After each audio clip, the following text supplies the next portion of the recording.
press machine. Go ahead and get inside of here.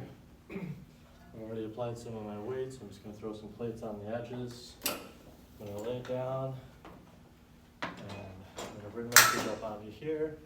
Now you can't see my feet placement in this video, but there's a couple of lines on the platform here. I'm trying to have my toes in the top line and my heels in the bottom line, with the majority of my foot in the middle.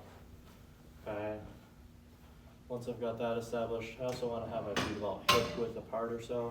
So try not to go too narrow on your feet, but you're also not all the way against the edge either. But you are fairly close to the edge.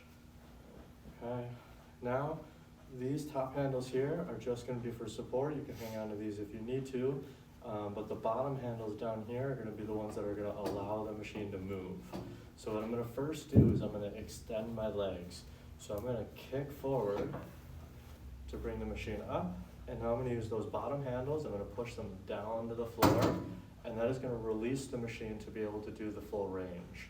Now, when I'm going to do this full range, I'm going to kind of bring my knees towards my chest, but as I get closer, I want to kind of widen my knees apart from each other in order to get a bigger range, and then give it a push forward. Okay, so if you kind of keep your knees too tucked in, you're going to kind of run out of range and run into a point where you can't get much further. If you widen your knees apart, you'll activate your hip rotation and be able to get more out of this exercise.